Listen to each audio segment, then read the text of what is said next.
60 বছরের বুড়া চাচা, আপনি অনবিরি খান কোন লজ্জায়? আপনি চা দোকানে টেলিভিশন দেখেন কেন? এই বুড়া চাচা, আপনি যদি এখনো 60 বছর বয়সে এখনো রঙিন সিনেমা নর্তকী দেখেন, আপনার চোখে যদি কোনো লজ্জা না থাকে, আমনের ফুত নাতি আপনার থেকে কি শিখবে মিয়া? আমার বিরোধিতা করেন, কাল বলে দিয়েন এমন হুজুরের ডাকাইতে হুজুর আজ জীবন আইন না।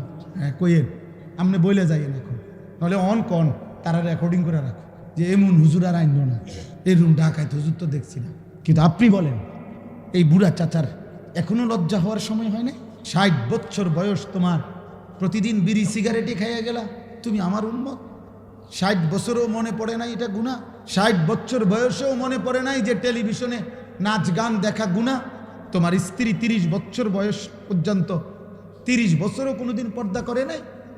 তোমার মৃত্যু পর্যন্ত তোমার ঘরে নিয়মিত রঙিন টেলিভিশন চলতো, নর্তকী নাচতো, নাটক সিনেমা চলতো, তুমি আমার উম্মত। তুমি কবরে আসছো এটা কি নিয়া? হাসরে আসছো এটা কি নিয়া? আমি কি দেখে সুপারিশ করব? কথা বলে না। নবী সাল্লাল্লাহু আলাইহি সাল্লাম যে সুপারিশ করবে এটা জানেন? কথা বলেন না কেন? জানেন তো? সুপারিশের কোনো কাগজপত্র লাগবে না, কোনো ফাইল টাইল লাগবে না, এমনি। হ্যাঁ, তো আপনি কি দেখাইবেন? আরে বলেন না, আপনি কি দেখাবেন? এই সুদখোর বাপ, আপনি কি দেখাবেন? এই বিড়িখোর বুড়া মিয়া, আপনার 60 বছরও আপনার শরম হইতো না? ছি ছি ছি ছি। আপনার থেকে আখলাক শিখবে কিভাবে? আখেরাত শিখবে কিভাবে? প্রজন্ম চোখের সামনে শেষ হয়ে যাচ্ছে, আমাদের চোখের সামনে আমাদের ছেলে মেয়েরা চরিত্রহীন হয়ে যাচ্ছে। এক ওয়াক্ত নামাজ পড়ে না, মুসলমানের ঘরে রাত আসলে ঘুমায়। আমি জীবনে একবার, আমার আব্বারে জীবনে একবার বলছিলাম, আব্বা আমি এই মাদ্রাসায় পড়বো না, আরেকটা মাদ্রাসায় আমারে ভর্তি করায় দেন। আমার আব্বা বলছিল, ফুত পরের লোকমা ভাত আমার ঘরে খাইও না, সাবধান। পরের লোকমা দিতে নিষেধ করছে, যে বাইর তোমার জেনে মনে কর ফললে পড়ো, না ফললে বাদ দাও, কিন্তু আমার ঘরে এক লোকমা ভাত খাইও না। কসম খোদার, চোখের পানি ফেলতে ফেলতে পরে মাদ্রাসায় গেছি গাজে, এই বাপ বাদ দিত না। হ্যাঁ, আহা, দুপুরবেলা মায়ের হাতের রান্না করা ভাত খাইয়া, মুসলমানের বাচ্চাই নাফরমান, সেই যে 2টা বাজে বাইরেছে, রাত 11টা বাজে ঘরে ফিরছে, আবার ভাত খাইয়া ঘুমায় গেছে। আহা, মা বাপ একটাবার জিজ্ঞাসাও করে না, ফুত আসর নামাজ কই পড়ছো, মাগরিব কই পড়ছো, এসব এগো কারো কোনো কিছুর দরকার নাই তো, টিয়া হইলেই তো হইছে। টেনশন শুধু একটাই, বিদেশ যাইব নি, টাকা কামাই করব, পয়সা দরকার, পয়সা। তার নামাজ দিয়ে তে বুঝুক আমার টাকার দরকার। এই জন্য ফুতেরে কয় যে বুঝছি তোমারে দিয়ে হইতো না, কোনো কামে লাগলে লাগো, নইলে বাড়ি ছাড়ো। টাকা দিলে লাইনে আছে, টাকা না দিলে বেলাইনে আছে। সন্তান বুঝা গেল, আপনার সন্তান আপনার টাকা উপার্জনের মেশিন বানাইছেন। এটা 18 বছরের ছেলেটা আপনাকে আল্লাহ দিছে পয়সা কামানোর লেগা, এটা এর মধ্যে আখেরাত নাই। আপনার স্ত্রীর আখেরাত নাই, আপনার মেয়ের আখেরাত নাই। এটাই সফলতা যে পয়সাওয়ালা জামাই চাইয়া মেয়েটা বিয়ে দিছি, খালাস সফল। আল্লাহ আমাদেরকে বুঝ দান করেন, আল্লাহ আমাদেরকে ফিকির দান করেন। অনুভূতি চাই বাবা। অভিভাবক আপনারা বদলান, আপনারা চেঞ্জ করেন, আপনারা হিসাব লাগান। এই সমাজ এমনি ছেড়ে দিলে হবে না, আগামী প্রজন্ম নিরাপদ থাকবে না। এই ছেলে পেলে এরা, তোমরা বড় হইবা বাবা, আমার কথা বুঝো। তোমরা যারা এই 14, 16, 18, 20 বছর বয়সী একটা প্রজন্মের যদি বড় অংশ, তোমরা যদি বেনামাজি হইয়া বেড়ে ওঠো, তোমরা যদি নারী দেখতে দেখতে, ছবি দেখতে দেখতে, উলঙ্গ দৃশ্য দেখতে দেখতে তোমরা যদি বেড়ে ওঠো, খোদার কসম আব্বা, তোমাদের হাতের পরের জেনারেশন ওরা বহুত বড় কমবখ্ত, বড় বেশি দুশ্চরিত্র হবে। এটা মনে রাখো। আমি আমার আব্বারে দেখছি জীবনভর সাদা টুপি পরতেন। আমার বাবা জীবনে কোনোদিন রঙিন টুপি পরে নাই, আমি জীবনে কোনোদিন পরি না, আমার ছেলে কোনোদিন পরে না। তাহলে এটা একটা সিলসিলা আছে মানুষের। বাবার আসর থাকে মানুষের উপরে, মায়ের আসর থাকে, বংশের প্রভাব থাকে মানুষের উপরে। তাহলে তোমার আমার ভাই, তোমরা যখন বড় হবা, আল্লাহ চাহে তো আল্লাহ তোমরা হায়াত দিক, তোমরা বিবাহ করবা, তো তোমাদের বিবাহের পরে আল্লাহ যদি তোমাদেরকে সন্তান দেয়, তো তোমার এই আখলাকের উপরে তোমার সন্তান কি হবে?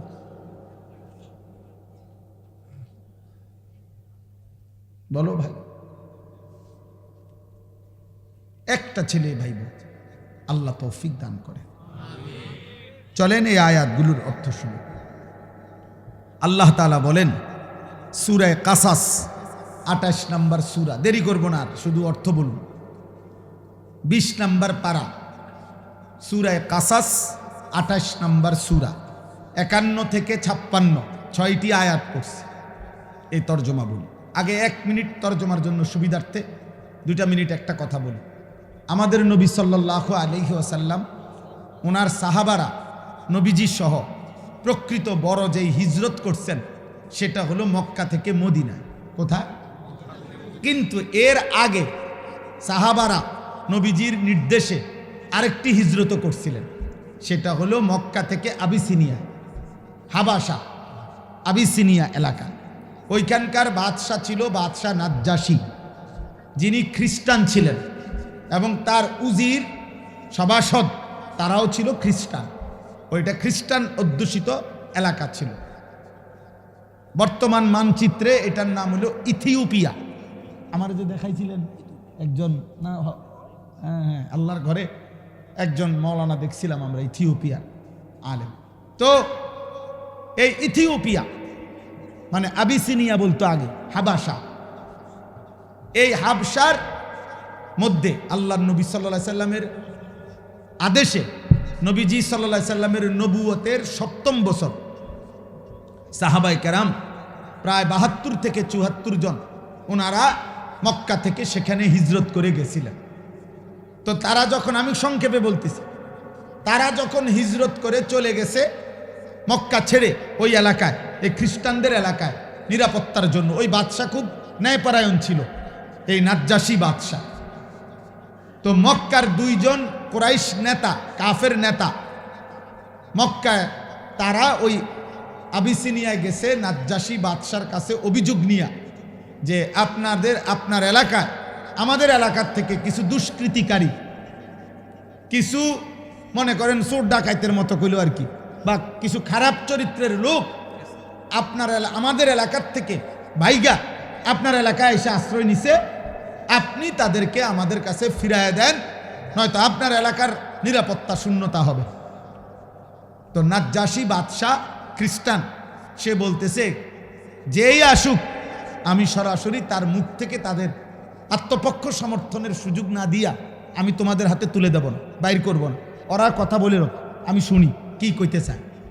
তো বাদশাহ নাজ্জাশী তখন ওই সাহাবায়ে কেরামের এই জামাতকে খবর দিছে যে তোমাদের বিশেষ একটা প্রতিনিধি বাদশার দরবারে আসো এবং তোমাদের কথা বলো, তোমরা কোত্থেকে আসছো, কেন আসছো, কি হয়েছে, তোমাদের ঘটনা বলো। এখন 72 জন সাহাবীর পক্ষ থেকে রাসূলুল্লাহ সাল্লাল্লাহু আলাইহি ওয়াসাল্লামের আপন চাচাতো ভাই হযরত জাফর ইবনে আবি তালিব রাদিয়াল্লাহু তাআলা আনহু, জাফর, এই মুতার যুদ্ধে যিনি শাহাদাত বরণ করছিলেন, নবীজির আপন চাচাতো ভাই, মানে আলী রাদিয়াল্লাহু তাআলা নূর ভাই জাফর, এই উনি নেতৃত্ব দিয়ে আরো 10-12 জন নিয়ে বাদশার দরবারে আসছে। আয়েশা বাদশা এবার বলছে যে এই 2 জনকে চিনো? বলছে হ্যাঁ চিনি, ওরা আমাদের এলাকার, ওই যে কুরাইশ যে কাফের 2 জন আইছে না, ওরা, ওদেরকে চিনো? হ্যাঁ চিনি, আমাদের। আচ্ছা, এখন তোমরা কেন আসলা এই এলাকায়, আর তোমরা কি ছিলা, কি হইল, কেন আইলা? তখন তাফসীরের মধ্যে আছে হযরত জাফর ইবনে আবি তালিব রাদিয়াল্লাহু তাআলা আনহু একটা লম্বা ভাষণ দিছে এই বাদশার দরবারে। বলেছে, বাদশাহ, আমরা চরিত্রহীন ছিলাম, লম্পট ছিলাম, নারী, জিনা, ব্যভিচার, মদ, জুয়া, হত্যা, খুন, চুরি, ডাকাতি, রাহাজানি, মারামারি, হানাহানি, এই ছিল আমাদের জীবন। আমরা এটাই করতাম। আমাদের জীবন ছিল নারী, নেশা, মারামারি, এই তিন জিনিস এবং যাবতীয় পাপ আমাদের বংশ থেকে আমাদের দীর্ঘদিনের পরিচিত 40 বছর ধরে আমরা যাকে দেখছি, আমাদের চোখের সামনে যে বড় হইছে, যার চরিত্র আখলাক আমরা একেবারে বুঝ যাওয়ার পর থেকে কোনোদিন যার চরিত্রে আমরা কোনো কলঙ্ক দেখি নাই, এমন একজন পুত পবিত্র মানুষ, তিনি আমাদেরকে একটি ধর্মের দিকে আহ্বান করছেন, এক কালেমার কথা আমাদেরকে বলছেন এবং এই যাবতীয় অপরাধ পাপ ছেড়ে দিতে বলছেন। তা আমরা আল্লাহকে মেনে ওই নবীর কথা অনুসরণ করে আমরা আগের যত মন্দ অভ্যাস এগুলো ছেড়ে দিছি এবং এখন আমরা আল্লাহর ইবাদত করি, আমরা মানুষের হক আদায় করি, ইনসাফের উপরে চলতে থাকি। এই আমাদের অপরাধ। এই কথাটা সত্য কিনা এটা অগরে জিজ্ঞাসা। ওই যে এই দুইজন এখন মক্কার কুরাইশ এই দুই লোককে নাজ্জাশী বাদশাহ জিজ্ঞাসা করছে যে বলো বলো যে সে যে বলছে এই কথা ঠিক কিনা। এবার হেরা কহ ঠিক কত, তাহলে একটু আগে কি বললাম, উল্টাটা বললা কেন? তারা আগে না খারাপ ছিল, এখন তো তারা ভালো হয়েছে। তখন এই শুনেন কথাটা, নাজ্জাশী বাদশাহ তখন উপস্থিত তার খ্রিস্টান যারা সভাসদ মানে উজির নাজির, তারা তো সব বসে রয়েছে। তো তাদের সামনে বাদশাহ নাজ্জাশী তখন তিনি বললেন ওই যে জাফর রাদিয়াল্লাহু তাআলাকে, যে তাহলে তোমাদের সেই নবীর উপরে নাজিলকৃত যেই কিতাব কোরআন, আসমানি কিতাব, এটা আমার একটু শোনাও তো।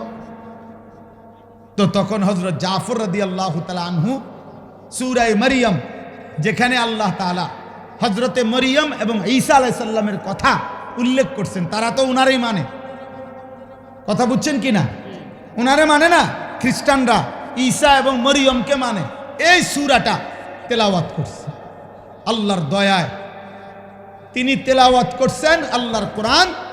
আর নাজ্জাশী বাদশার দুই গাল দিয়া, চোখ দিয়া অঝরে পানি ঝরতেছিল। পুরা মজমার যত উজির নাজির সব অঝরে কাঁদতেছিল। যখন তেলাওয়াত থামছে তখন তিনি বললেন নাজ্জাশী যে আল্লাহর কসম, আমি তোমাদের নবীর নাজিলকৃত এই কোরআনের কথা আমি সর্বান্তকরণে মেনে নিলাম। উপস্থিত অনেক লোক এবং বাদশাহ কালেমা পড়ে ইমানদার হইলেন। এরপরে আল্লাহর নবী সাল্লাল্লাহু আলাইহি সাল্লাম যখন নিজে সশরীরে মক্কা থেকে মদিনায় হিজরত করে গেলেন, মদিনায় হিজরতের 7 বছর পর 7ম হিজরিতে মদিনার ইহুদিদের সাথে সাহাবাদের নবীজির একটা চূড়ান্ত যুদ্ধ হয়েছিল, খায়বরের যুদ্ধ। এই খায়বরের যুদ্ধে আল্লাহ তাআলা যখন মুসলমানদেরকে বিজয় দিছেন, এই বিজয়ের পরপর তখন ওই আবিসিনিয়াতে যেই সাহাবীরা এতদিন ওইখানে ছিল, উনারা আর ওইখান থেকে যারা খ্রিস্টান ধর্ম থেকে মুসলমান হয়েছে, এরকম একটা প্রতিনিধি দল মদিনায় আল্লাহ রাসূল সাল্লাল্লাহু আলাইহি সাল্লামের কাছে আসছে। এখানে আসছে আর কি, মদিনায় এখন আসছে। আসার পরে তারা আল্লাহর নবী সাল্লাল্লাহু আলাইহি ওয়াসাল্লাম ওনার কাছে তারা বলছে, আমরা আপনার প্রতিনিধির হাতেই আমরা প্রথম তেলাওয়াত আল্লাহর কোরআন শুনেই আমরা কালেমা পড়ছি এবং আমরা ইতিপূর্বেও আমাদের নবী ঈসার উপরে নাজিলকৃত ইনজিল এবং আমাদের নবী ঈসাকে আমরা আপনার কোরআনের বর্ণনা যেরকম ঈসা নবীর ব্যাপারে আল্লাহর বান্দা, তিনি আল্লাহর পুত্র না, আমরা ঠিক এটাই মানতাম এবং ইনজিল আমরা মেনে নিছি। আবার আপনার কোরআনও মানলাম, আপনার উপরও আমরা ঈমান আনলাম। আমরা কারো সাথে মন্দ আচরণ করি না। আমরা আপনার জন্য এখন আমাদের আর্থিক সম্পত্তি থেকে সাদাকা করতে চাই, দান করতে চাই। আমরা আমাদের আখলাক ওনাদের সংস্পর্শে আমরা শুনাইলাম। এই কথাগুলো যখন শুনাইছেন তখন আল্লাহ তাআলা কোরআনুল কারীমের এই আয়াতগুলো নাজিল করে এই মানুষগুলো যারা আসছে, যারা আগে নবীর উপরে ঈমান রাখছে, ইনজিল মেনে নিছে, এখন আবার পুনরায় কোরআন শুনেই মেনে নিছে, নবীজিকেও মেনে নিছে, আল্লাহ তাদের প্রশংসা করতে গিয়ে কোরআনুল কারীমের এই আয়াতগুলো নাজিল করেছে। এবার দেখেন তর্জমা। আল্লাহ তাআলা বলেন ওয়ালাকাদ ওয়াসালনা লাহুমুল কওলা লাআল্লাহুম ইয়াতাযাক্কারুন। আল্লাহ তাআলা বলেন আমি আল্লাহ আমার কোরআনের মধ্যে যাবতীয় কথা বারংবার বলেছি, কোনো কথাই আমি অস্পষ্ট অগোছালো সামান্য ইঙ্গিত অল্প স্বল্প বলে ছেড়ে দেই নাই।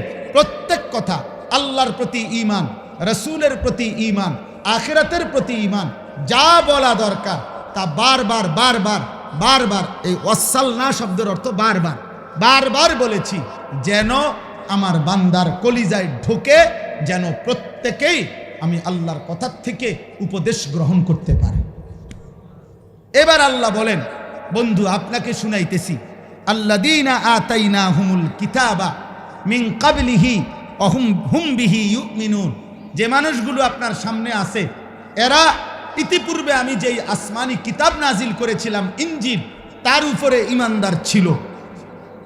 ওরা না বললো আমরা ছিলাম, আল্লাহ স্বীকৃতি দিছে হ্যাঁ এরা ছিল। ওয়া ইদা ইউতলা আলাইহিম, আবার যখন তাদের সামনে আমার কোরআন তেলাওয়াত করা হলো, ক্বালু আমান্না বিহি, এরা সাথে সাথে বলছে আমরা এটাও মেনে নিলাম। ইন্নাহুল হাক্কু মির রাব্বিনা, এই কোরআন নিশ্চয়ই আমাদের আল্লাহর পক্ষ থেকে সত্যি সত্যি নাজিল হয়েছে। সুবহানাল্লাহ।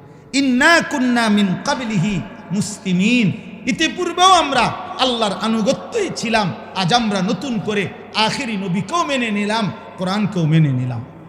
আল্লাহ বল বন্ধু এবার তাদের পুরস্কার শোনেন, উলাইকা ইউতাউনা আজরাহুম মাররাতাইন।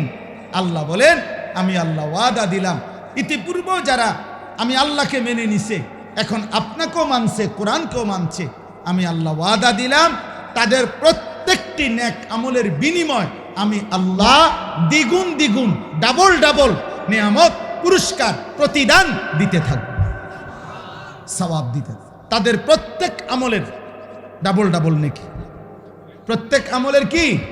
এজন্য পূর্ববর্তী দিন যদি কেউ ইয়াকিনের সাথে মেনে আবার ইসলাম গ্রহণ করে, কালেমা গ্রহণ করে, কোরআন গ্রহণ করে, আল্লাহ বলেন তার প্রথম পুরস্কার হইল তার সব আমল ডাবল ডাবল নেকি। আল্লাহ বলেন এ দেখেন আরেকটু, আল্লাহ বলে বন্ধু এরা তো আগেও ইমানদার ছিল, এখনো আবার ইমানদার হইল, এ কারণেও তাদের নেকি দ্বিগুণ দ্বিগুণ। কিন্তু শুধু এই কারণে না, তাদের মধ্যে আরো কিছু গুণ আছে। এবার আল্লাহ এই গুণগুলোর প্রশংসা করতেছে, কাজে এদের মধ্যে আরো কিছু গুণ আছে, এই গুণগুলো কারণেও আমি আল্লাহ কিয়ামত পর্যন্ত যার মধ্যেই থাকবে তাদেরকেও আমি আমার নেকি দ্বিগুণ দ্বিগুণ দিতে থাকব। এক, বিমা সাবারু, তারা আমি আল্লাহর হুকুমের উপরে সবর করেছে, ধৈর্য ধারণ করেছে। একবার বলেছি ঈসা নবীকে মানো, মানছে। এখন বলছি আখিরি নবীকে মানো, মানছে। একবার বলছি ইনজিল মানছে, আবার বলছি কোরআন মানতে, এখন তারা কোরআন মেনে নিছে। তাহলে তারা আমার হুকুমের উপরে ধৈর্য ধারণ করেছে। অতএব যে আমার হুকুমের উপরে ধৈর্য ধারণ করে আমি তার নিয়ামত, তার নেকি, তার পুরস্কার দ্বিগুণ দ্বিগুণ দিতে থাকব। দুই, ওয়ায়াদরাউনা বিল হাসানাতিস সাইয়্যিআ, তাদের একটা বড় স্বভাব, তারা যেই কোনো মন্দ আচরণের জবাবে উত্তম আচরণ দ্বারা সেটা প্রতিহত করে। এটা তাদের, এজন্য তাদের পুরস্কার দ্বিগুণ। আর এই গুণ যার মধ্যে থাকবে, মন্দ আচরণের জবাবে যে উত্তম আচরণ করবে মানুষের সাথে, আমি তাকেও দ্বিগুণ দ্বিগুণ নেকি দিতে থাকবো। তাকে মেনে আমার পথে প্রতিনিয়ত দান সৎকা করতে থাকবে, তাদের নেকিও আমি আল্লাহ দেব দ্বিগুণ দ্বিগুণ। 4 নাম্বার, ওয়া ইজা সামিউল লাগওয়া আরাজু আনহু ওয়া ক্বালু লানা আমালুনা ওয়া লাকুম আমালুকুম। আল্লাহ বলে তাদের একটা বড় বৈশিষ্ট্য, যেই কোনো বেহুদা কথা, বেহুদা কাজ, মন্দ কথা, গুনাহ মিশ্রিত কথা, অশ্লীল কথা, বেহায়া কথা, অসভ্য কথা, নাজায়েজ কথা, হারাম কথার কোনো মজলিস পরিবেশ তারা যখনই দেখে শুনে, আরাজু আনহু, তারা তার থেকে সরে যায়। আর তাদেরকে গুনার এই কথার মধ্যে যদি যোগ দিতে বলে, ও আইও না, কুদুর বইও না, গপ মারি, গীবত করি, পরের গালিগালাজ করি, তারা বলে লানা আমালুনা ওয়া লাকুম আমালুকুম, তোমার কাজ নিয়ে তুমি থাকো, আমি আমার আল্লাহ নিয়ে আসি। সালামুন আলাইকুম, তোমার জন্য আল্লাহর কাছ থেকে শান্তি কামনা করছি, আল্লাহ যেন তোমাদেরকেও হেদায়েত দেয়। লা নাবতাগিল জাহিলিন, কোন জাহেল, মূর্খ, নাফরমান, পাপীর সঙ্গী আমরা হতে রাজি না। আল্লাহ বলে এটা তাদের আখলাক, এজন্য তাদের পুরস্কার দ্বিগুণ দ্বিগুণ কিয়ামত পর্যন্ত। আমার যে বান্দা ইমানদার, কিশোর তোমাদেরকে বলি, যুবক তোমাদেরকে বলি, বয়স্ক বাবা আপনাদেরকে বলি, আমাকেও বলি, পর্দার আড়ালের মা বোনকেও বলি, আল্লাহ বলছে যে মন্দ কথা, মন্দ কাজ, গুনার কথা, নাপাক কথা, নাজায়েজ কথা, হারাম কথা, গালিগালাজের কথা, অসভ্য কথা, বিশ্রী কথা, নোংরা কথা, কুফরি কথা, শিরকি কথা, নিফাকি কথা, বিদআতি কথা, কবিরা কথা, হারাম যত কথা, যত পরিবেশ, এখান থেকে যে অ্যাভয়েড করে চলে, আড়াল করে চলে, আল্লাহ বলে বান্দা তোর এই ধৈর্য সবরের কারণে তোর প্রত্যেক আমলের বদলা আমি দ্বিগুণ দ্বিগুণ দেব। সর্বশেষ আল্লাহ বলেন, হে নবী, শেষ কথা, আমি আপনাকে যা কিছু বলছি বন্ধু, আপনি তো বলবেন, পুরস্কার তো দিতে থাকবেন, দেব আমি। তবে একটা কথা বন্ধু মনে রাখবেন, আমার কথা, এই কোরআনের কথা, আখিরাতের কথা, কবরের কথা, আমার কালেমার দাওয়াত আপনি তো দিতে থাকবেন। তবে এটা শুধু মনে রাখবেন, চূড়ান্ত হেদায়েত শুধুমাত্র আমি আল্লাহর হাতে, কোনো মাখলুকের হাতে না। এজন্য বাপ, আমি যে কথাটা মাঝখান দিয়ে বলছি, আমি যদি মৃত্যু পর্যন্ত বলে যাই, আমাদের সমস্ত হুজুররাও যদি মৃত্যু পর্যন্ত বলে যায়, পৃথিবীর সব বক্তা, সব ওয়াইজ, সব পীর, সব বুজুর্গ একত্রে বলে গেলেও মূলত পরিবর্তন, হেদায়েত, চূড়ান্ত হেদায়েত এটা কার হাতে? ইন্নাকা লা তাহদি মান আহবাবতা, হে নবী, আপনি একা চাইলে কাউকে হেদায়েত দিতে পারবেন না। ওয়ালাকিন্নাল্লাহা ইয়াহদি মান ইয়াশা, বরং আল্লাহ যাকে চান তিনি তাকে হেদায়েত দিবেন। ওহুয়া আ'লামু বিল মুহতাদিন, প্রকৃত পক্ষে হেদায়েত পাবে কারা কারা সেটা আল্লাহই জানে। কে জানে? একটা উদাহরণ দেই। আবু জেহেল নাম শুনছেন কিনা? আবু লাহাব নাম শুনছেন কিনা? আবু বকর নাম শুনছেন কিনা? ওমর নাম শুনছেন কিনা? তো মনে করেন এই চারজন মানুষের নাম বললাম, চারজনই কুরাইশ, চারজন একই বংশের লোক, একই মহল্লার মানুষ, একই মক্কার মানুষ, নবী সাল্লাল্লাহু আলাইহি সাল্লামের আশেপাশে থাকে এরা। আল্লাহ তাআলার দায়িত্ব নিয়ে পেয়ে নবী সাল্লাল্লাহু আলাইহি সাল্লাম কালেমার দাওয়াত, ইমানের দাওয়াত আবু জেহেলকেও দিছে, আবু লাহাবকেও দিছে, আবু বকরকেও দিছে, ওমরকেও দিছে। কিন্তু আসমানওয়ালা রব আল্লাহ বলছে, বন্ধু আবু বকরকে আমি নিলাম, আবু জেহেলকে নিলাম না, ওমরকে নিলাম, আবু লাহাবকে নিলাম না। যদি বলেন এই দুইজনকে কেন নিলেন, আল্লাহ বলবেন আমার ইচ্ছা। যদি বলেন এই দুইজনকে কেন নিলেন না, আল্লাহ বলবেন আমার ইচ্ছা। কার ইচ্ছা? এই জন্য নওজোয়ান তোমাদেরকে বলি, শেষ কথা, রাত গভীরে আব্বা মনে রাখো, তুমি ছাড়াও ইসলাম বিজয় হবে। হ্যাঁ, সেদিন আবু জেহেলকে ছাড়া, আবু লাহাবকে ছাড়াও ইসলাম বিজয় হইছে, কালেমার বিজয় হইছে, পৃথিবীময় আল্লাহর দিন প্রচার হইছে। অতএব আমরা এতটুকুই শুধু যে আমরা বলি, আমাদের জিম্মাদারি এটাই। যত চিৎকারি করি, যত আহাজারি করি, যত চোখের পানি ফেলি, ফায়সালা কোথায়? কোথায়? খালাস, আমরা এই আশায় আছি যে ফায়সালা তো আসমানওয়ালা দিবে। অতএব মাহদি আসবে, দাজ্জাল বের হবে, ইসলামের বিজয় হবে, দাজ্জালের পতন হবে, ইহুদিদের পতন হবে, পৃথিবীময় ইসলামের খেলাফত উড়বে, কালেমার পতাকা উড়বে। খোদার কসম, আগামী দিনে আরেকবার কসম খোদার, নবী বলছে যদি ইসরাফিলের ফু দিতে আর একদিনও বাকি থাকে কিয়ামতের, তবুও মাহদি আসবে, দাজ্জাল বের হবে, যুদ্ধ হবে, ঈসা আলাইহিস সালাম আসমান থেকে নেমে আসবে, ইহুদিদের শেষ বেঈমানের পতন হবে, মৃত্যু হবে, আল্লাহর কালেমা, ঈমানের পতাকা, ইসলামের খেলাফা সারা পৃথিবীময় আরেকবার প্রতিষ্ঠিত হবে। খোদার কসম, এটা আখিরি নবীর ফয়সালা। নবী সাল্লাল্লাহু আলাইহি সাল্লাম এটা বলেছেন। অতএব ইমানদার যুবক, দ্বীনের জন্য, মাহাদির জন্য, ইসলামের জন্য, কালেমার জন্য কয়জন লাগবে? এই ফয়সালা কার হাতে? কারে নেবে? এই ফয়সালা কার হাতে? অতএব চরিত্রহীন যুবক, লম্পট যুবক, নারী, অশ্লীল ছবি, জিনা ব্যভিচারের দৃশ্য দেখে তোমরা যারা আছো, মনে করো না তোমার মতো অপদার্থের জন্য ইসলাম আটকায় যাবে। তোমার মতো আকামলা ছাড়াও ইনশাআল্লাহ ইসলামের বিজয় হবে, কালেমার বিজয় হবে। কিন্তু একদিন চোখ বন্ধ হইলে দেখবা কবরে গেলে ফেরেশতা তোমার মতো নাফরমানকে লাথি দিয়া কবরে পাঠাইবে জাহান্নামে। সেদিন বুঝবা এই মৌলবীদের কথা কতটা দরকার ছিল। সেদিন বুঝবা এটুকু নামাজ পড়তে পারতাম, সেদিন বুঝবা আল্লাহরে ডাকতে পারতা ইচ্ছা করে, শরীর স্বাস্থ্য সবই ছিল, কিন্তু নাফরমানি করলে। অতএব রাত গভীরে আমি বললাম সমস্ত কিশোর যুবক ভাই, দয়া করে নষ্ট হইও না। এই পৃথিবী তোমারে মনে রাখবেন, কেউ তোমার জন্য বসে নাই রে আব্বা। তুমি অ্যাক্সিডেন্ট করে দেখো, পিছনের গাড়ি থামে না, ছাড়ি দিয়ে জায়গা। কত সিএনজি প্রতিদিন অ্যাক্সিডেন্ট হয় না, কত গাড়ি, কত মানুষের লাশ পড়ে থাকে, কত মানুষ আহত হয়ে পড়ে থাকে। হয়তো 5 মিনিট জ্যাম বাজে, 10 মিনিট জ্যাম বাজে, এরপরে আস্তে আস্তে ছাড়ি দিয়া সবাই চলে যায়। স্বার্থপর এই দুনিয়া, কেউ থামে না। ধোকা ধোকা। এই বন্ধু নামের যেসব শয়তান তোমার লগে এখন আড্ডা দেয়, নারী দেখে, ছবি দেখে, উলঙ্গ দৃশ্য দেখে, তোমারে ফুর্তি করে, এই হাইওয়ান তোমার বিপদে থাকবে না।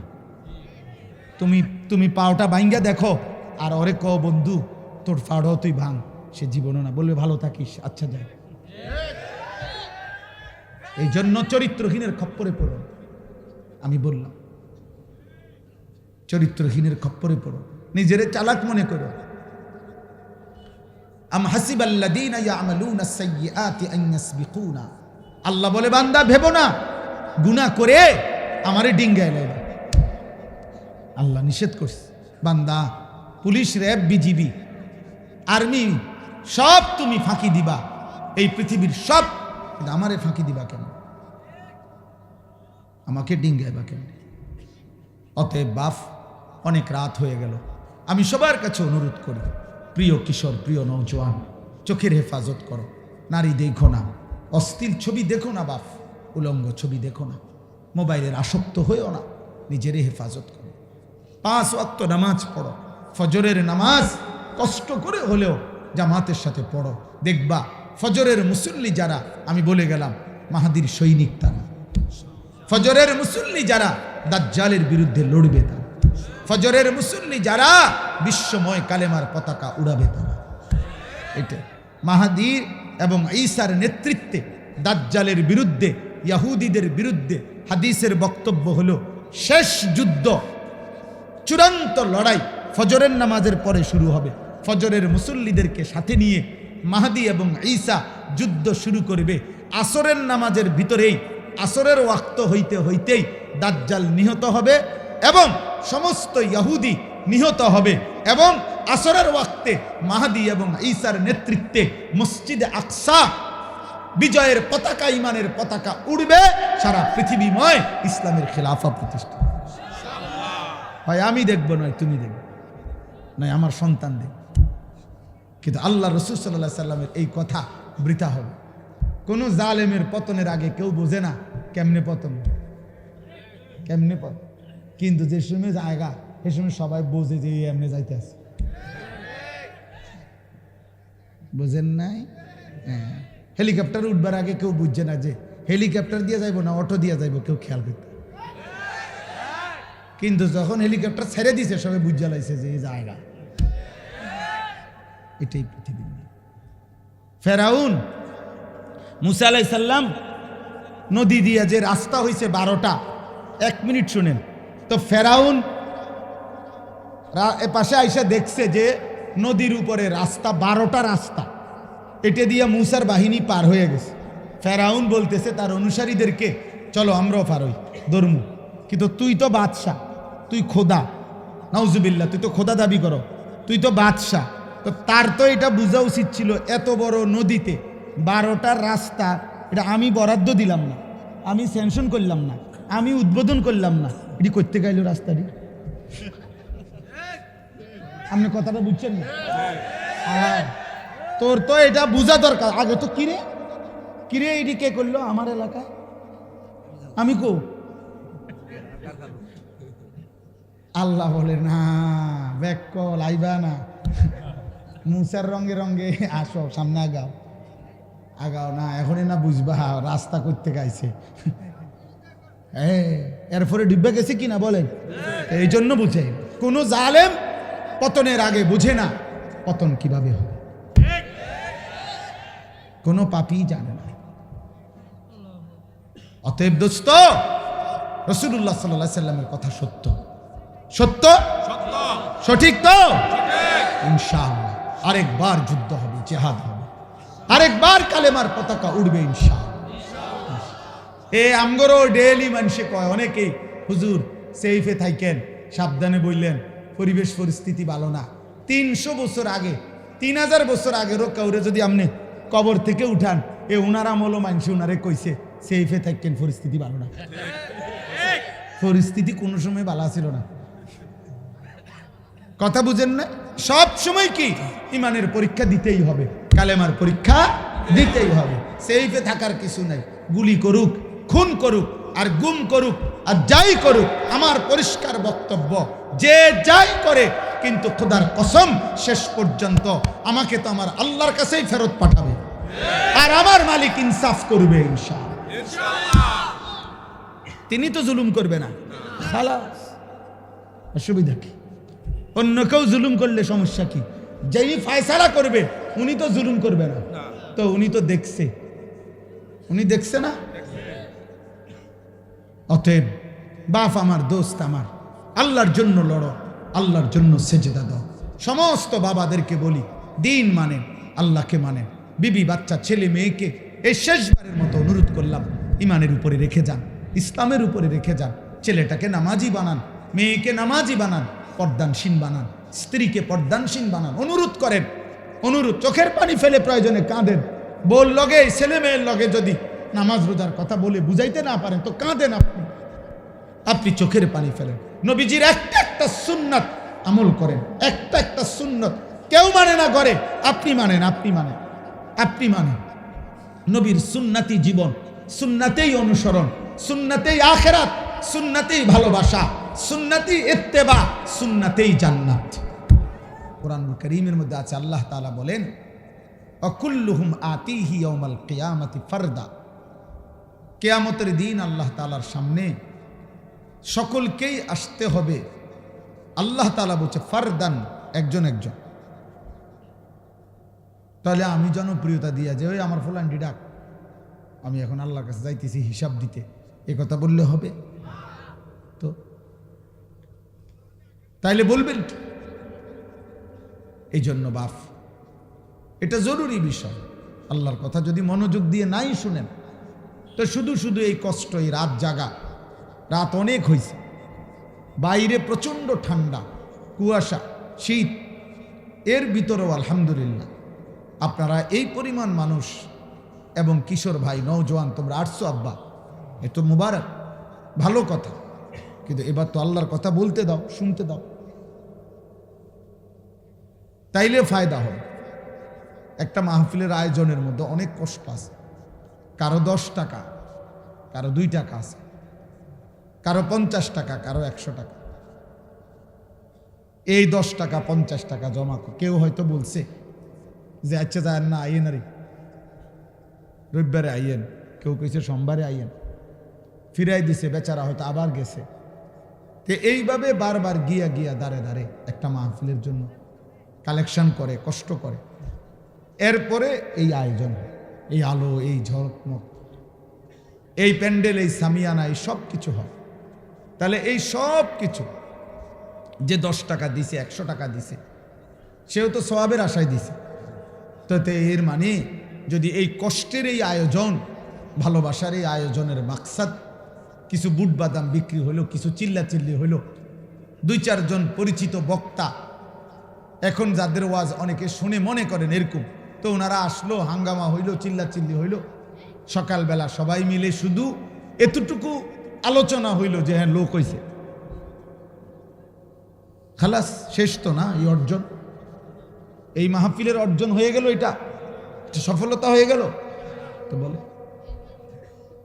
কোরআনুল কারীমের মধ্যে আল্লাহ তাআলা বলেন, ওয়া ইন তুতি' আকসারা মান ফিল আরদ ইউদিল্লুকা আন সাবিলিল্লাহ। তো কোরআন শরীফের আয়াত। আল্লাহ তাআলা বলেন, বন্ধু নবীজিকে বলছেন, জমিনের মধ্যে বেশি মানুষ যেদিকে, আপনি যদি তাদেরকে অনুসরণ করেন বেশি মনে কইরা, তারা মনে রাখবেন আপনাকে আল্লাহর পথ থেকে গোমরাহ করে দিবে। কোরআনের আয়াত। আল্লাহ কোরআনুল কারীমের মধ্যে বলছে, ওয়া কালিলুম মিন ইবাদিয়াশ শাকুর, আমার কৃতজ্ঞ অনুগত বান্দা কম, কলিল। আল্লাহ তাআলা বলে, কালিলাম মা তাযাক্কারুন, আমি আল্লাহর কথা থেকে উপদেশ গ্রহণ করে নিজের জীবনের জন্য গ্রহণ করে কম। কালিলাম মা তাশকুরুন, আল্লাহ তাআলা বলেন, আমি আল্লাহর কথা শুনে আমার কৃতজ্ঞতা আদায় করে কম। ইবলিস শয়তান আল্লাহকে বলছিল যে আল্লাহ আমি যাচ্ছি দুনিয়ায়, আপনি আমাকে তাড়ায় দিলেন, তবে মনে রাখবেন আমি দুনিয়াতে গিয়ে আপনার প্রতিটা বান্দার সামনে পিছনে ডানে বামে চতুর্দিক থেকে 24 ঘন্টা গুনার ওয়াসওয়াসা দেব, গুনাহ করতে চেষ্টা করাবো। ফলে ওয়ালা তাজিদু আকসারাহুম শাকিরিন, আপনার অধিকাংশ বান্দাকেই আপনি আপনার কৃতজ্ঞ পাবেন না। তাহলে বেশি এটা কোনো সফলতার কিছু না, কম এটা কোনো ব্যর্থতার কিছু না। সফলতা কিংবা ব্যর্থতা আখিরাতের বিবেচনায় সংখ্যার উপরে না, সংখ্যার উপরে। কোন বক্তার শ্রোতা 10 লাখ হইলে উনি সফল, আর আরেক বক্তার শ্রোতা 10 জন হইলে উনি ব্যর্থ। তাহলে সফলতা কিংবা ব্যর্থতা সংখ্যার উপরে না, আব্বা,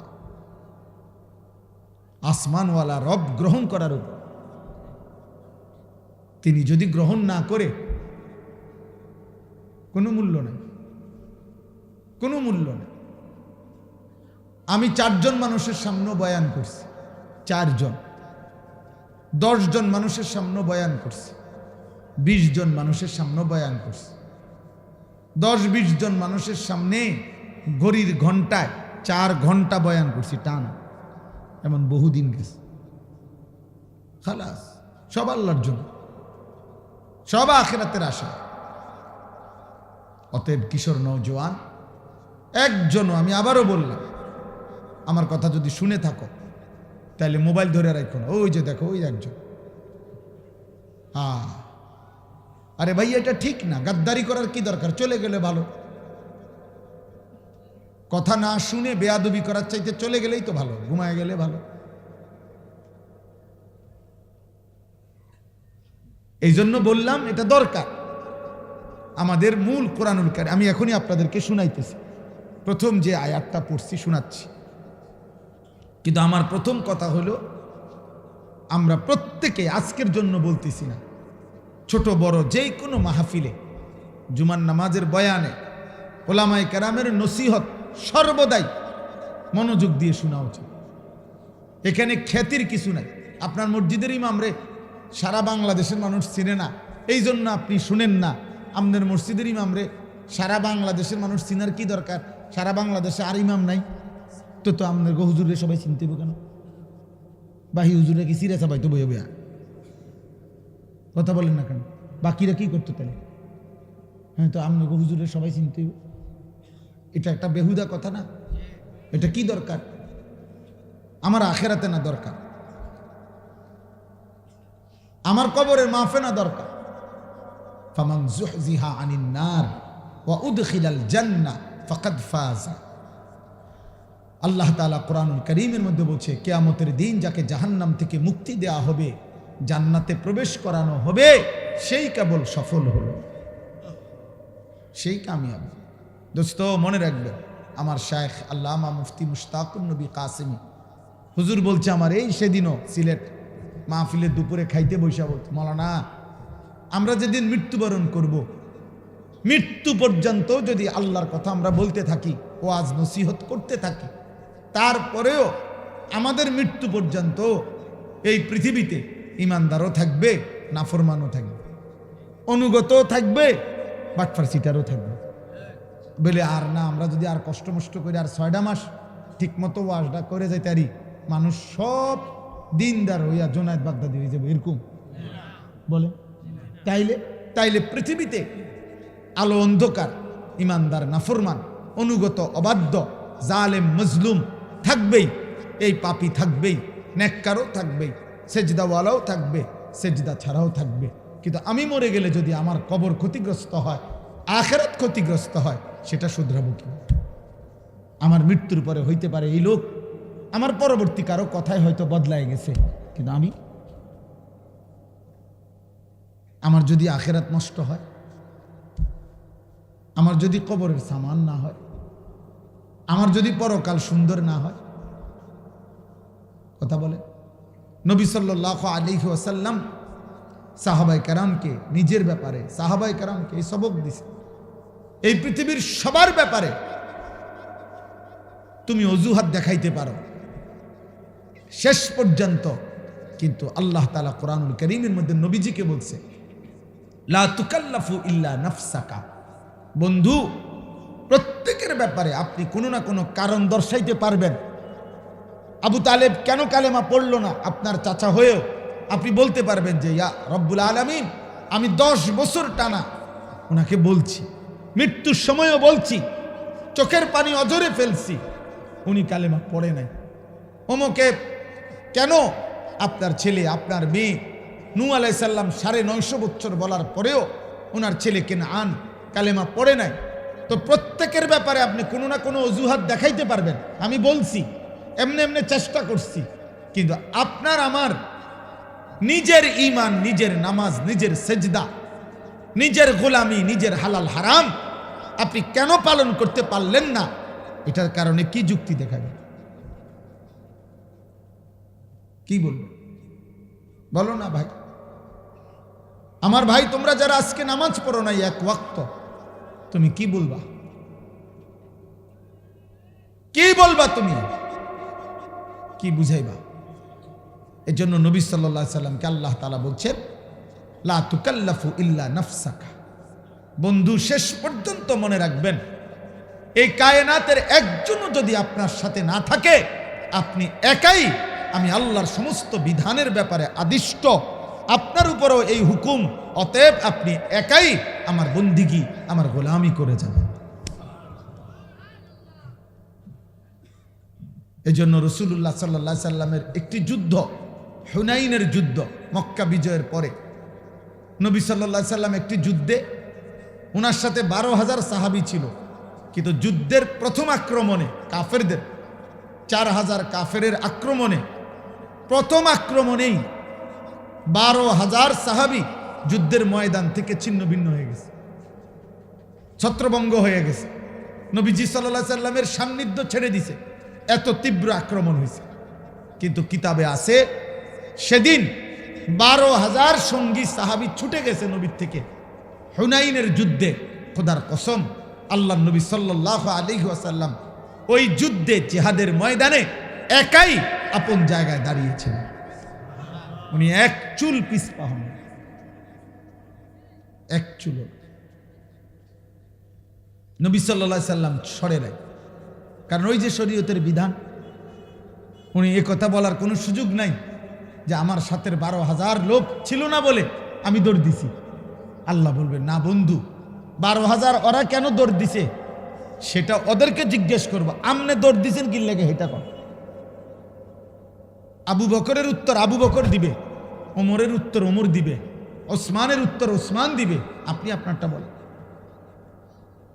আপনি আপনারটা বলেন।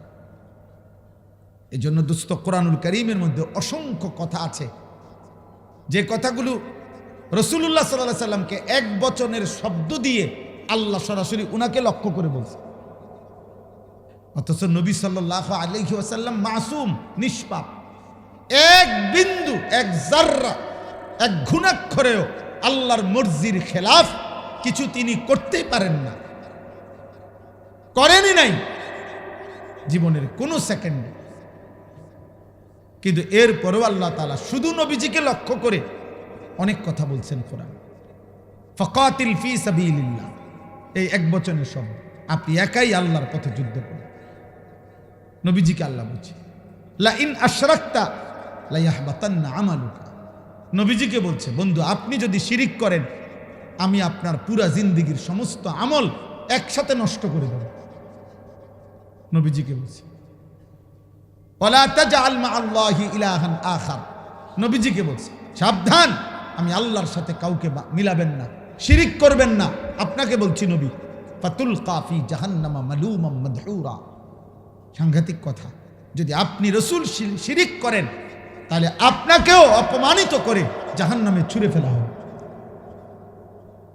কাকে বলছে? রাসূলুল্লাহ সাল্লাল্লাহু আলাইহি ওয়াসাল্লামকে। বুঝেন, দ্বীন আল্লাহ তাআলা নবী সাল্লাল্লাহু আলাইহি সাল্লামকে পালনের ব্যাপারে কি পরিমাণ কঠোরতা করছে। কোরআনুল কারীমের মধ্যে আছে ওয়ালাউ তাকাওয়ালা আলাইনা বা'দাল আকাবিল লা আখাযনা মিনহু বিল ইয়ামিন সুম্মা লাকাতা'না মিনহুল ওয়াতিন। এই আয়াত সাংঘাতিক। তাফসীরের মধ্যে আছে এই আয়াত যখন নাজিল হইছে নবীজি কাঁপছে, কাঁপা উঠছে নবীজি। আল্লাহ বলছে বন্ধু আপনাকে বলছি, আপনি আমার শ্রেষ্ঠতম রাসূল, মাহবুব আমার, আপনি যদি আমি আল্লাহর নামে একটা কথা সামান্য বাজ মানে কিছু সামান্য কথাও যদি বানিয়ে বলেন, আমি বলি নাই, আপনি আমার নামে চালাই দিলেন, আমি আল্লাহ বলি নাই, এমন সামান্য কথাও যদি আপনি বলেন, হাতটা দেন। আল্লাহ তাআলা বলছেন আমি আপনার ডান হাত এভাবে টেনে ধরবো, ডান হাত টানলে মাথা আসবে আর আপনার কল্লাটা আপনার শরীর থেকে আলাদা করে ফেলবে। আপনি পড়ে দেখেন এটা তর্জমা।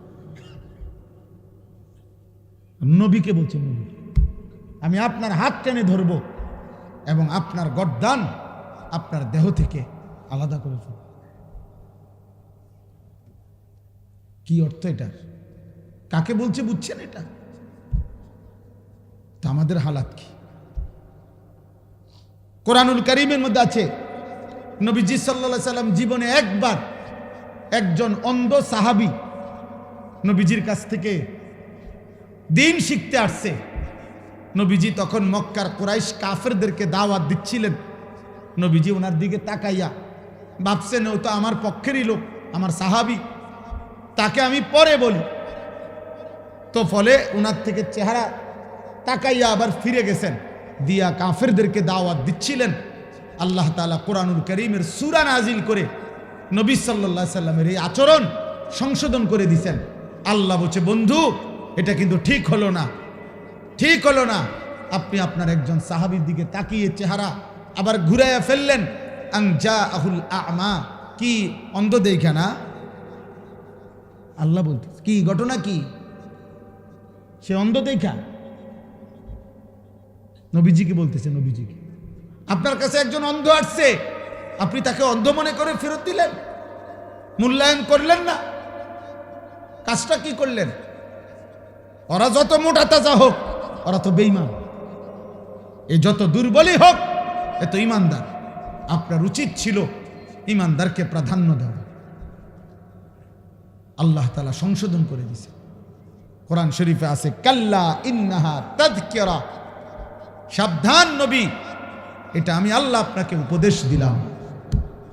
এভাবে বলছে, তাফসীরের মধ্যে সব কিতাবে আছে।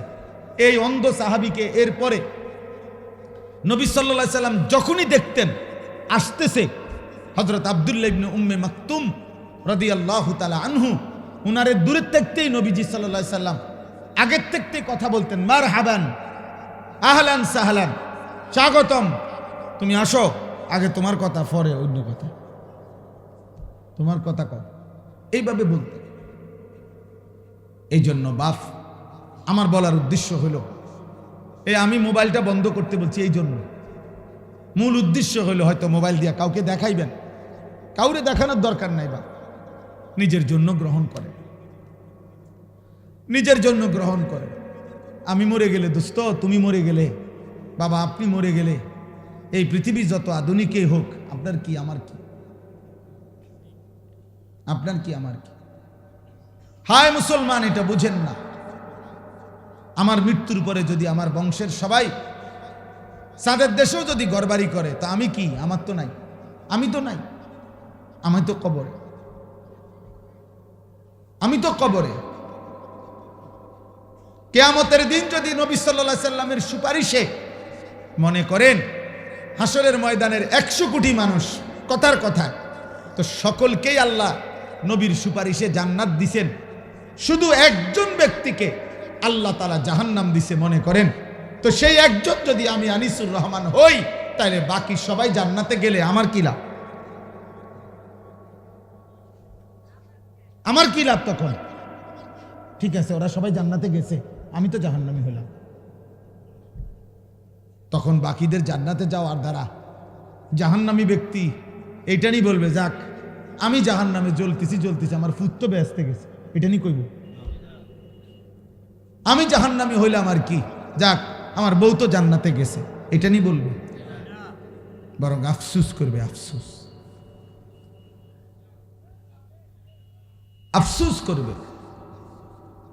এই জন্য কোরআনুল কারীমের মধ্যে আল্লাহ তাআলা বলছেন, ইয়াউমা তুকাল্লাবু ওয়ুজুহুহুমুন নার, জাহান্নামী বান্দা কিয়ামতের দিন জাহান্নামের আগুনে তোমাদের গাল, তোমাদের চেহারা, কড়াইয়ের উত্তপ্ত তেলের মধ্যে যেভাবে মাছ এই পিঠ ওই পিঠ করে ভাজে, খোদার কসম তোমাদের গাল, তোমাদের চেহারা জাহান্নামের আগুনের মধ্যে উলট পালট করে পোড়াইতে থাকবে। আর নাফরমান শুধু চিৎকার করবে আর বলবে, ইয়াকুলুনা ইয়া লাইতানা আতানা আল্লাহ ওয়া আতানা রাসূলা, হায় আমার আফসোস মন্দ কপাল, আমি যদি আল্লাহ এবং রাসূলের আনুগত্য করতাম।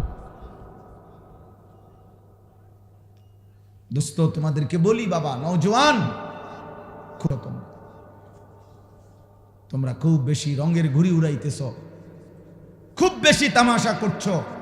এই নতুন প্রজন্মের 14, 16, 18, 20, 25 বছরের কিশোর যুবক, তোমরা যা করছো, মুসলমানের সন্তান এমনটা মানায় না, উচিত না। মুসলমানের ঘরে এক মুসলিম মায়ের পবিত্র দুধ পান করে এত আত্মবিস্মৃত, আত্মভোলা, এমন আল্লাহ বলা, আখিরাত বলা হওয়া উচিত না। এটা সুফল আনবে না, খোদার কসম না। আখিরাত তো নাই, দুনিয়ার মধ্যেও আমি বললাম পরিষ্কার, এই অব্যাহত নারী, ছবি, জিনা, ব্যভিচার, মোবাইলের অস্থির দৃশ্য দেখা, উলঙ্গ নাচ গান দেখা, এক ওয়াক্ত নামাজ না পড়া নাফরমান, আগামীর পৃথিবী তোদের জন্য কল্যাণ আনবে না। মনে রাখো, তোমরা অধিকাংশ কিশোর যুবক ছেলের চেহারা দেখলে পরিষ্কার বোঝা যায়, এই যেগুলা দাঁড়ায় আছো, বসে আছো, অধিকাংশই নওজোয়ান বেনামাজি। তোমরা, তোমাদের চেহারার মধ্যে নামাজের কোনো চিহ্ন না।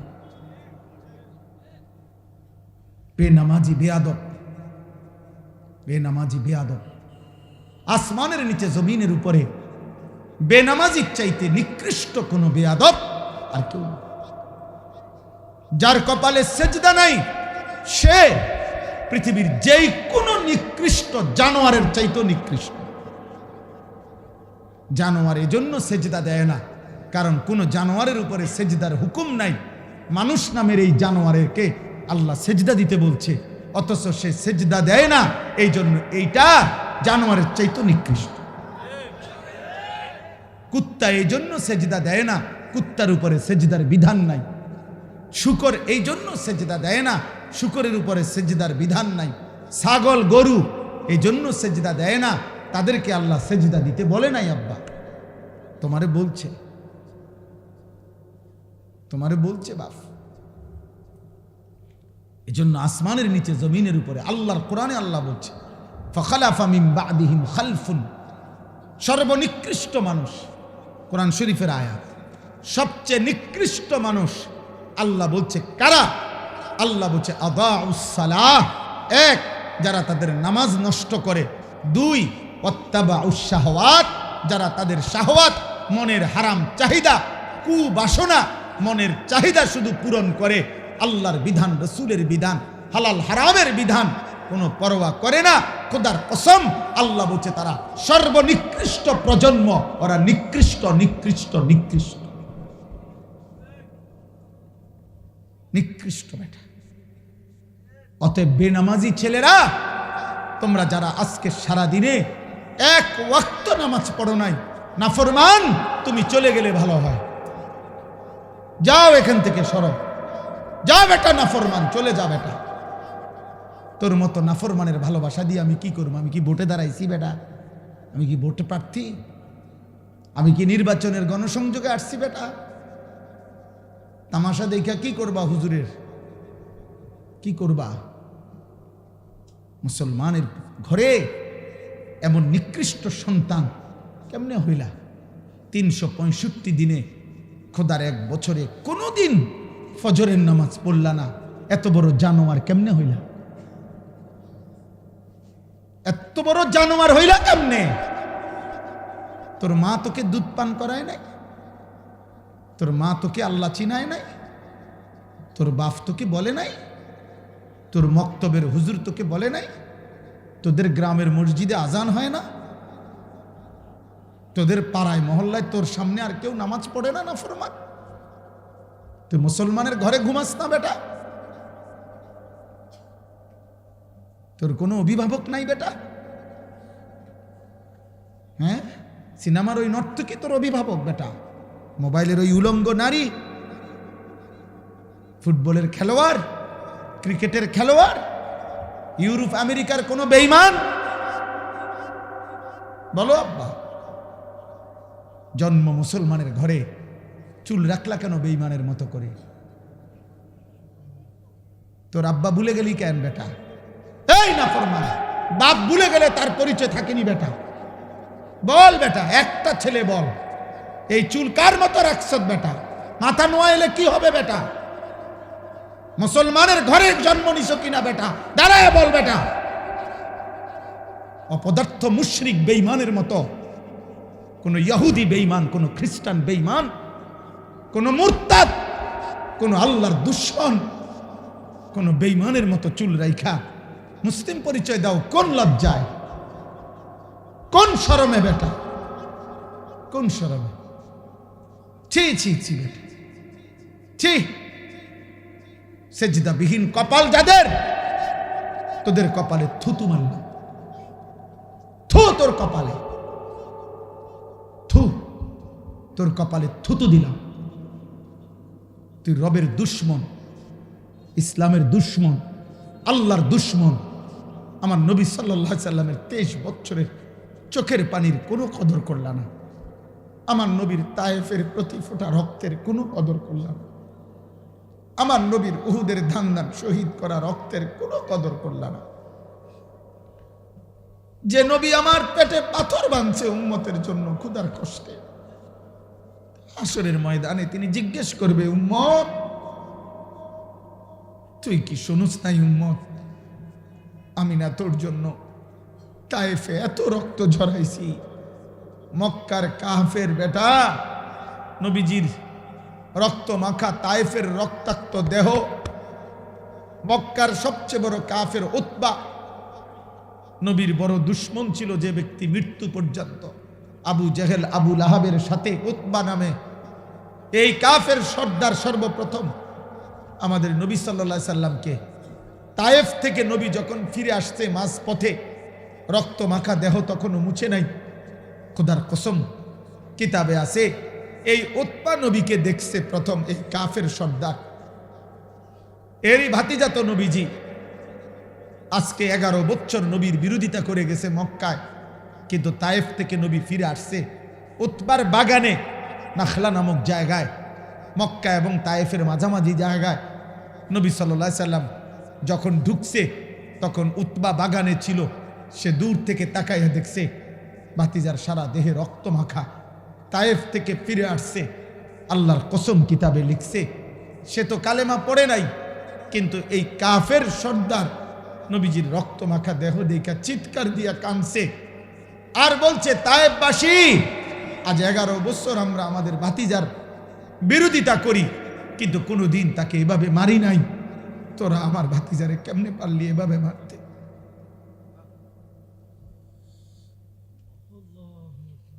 আমার ভাতিজারে কেমনে মারলি? আমার এতিম ভাতিজারে কেমনে মারলি? আর তোদের চেহারা দেখে কি মনে হয় আব্বা?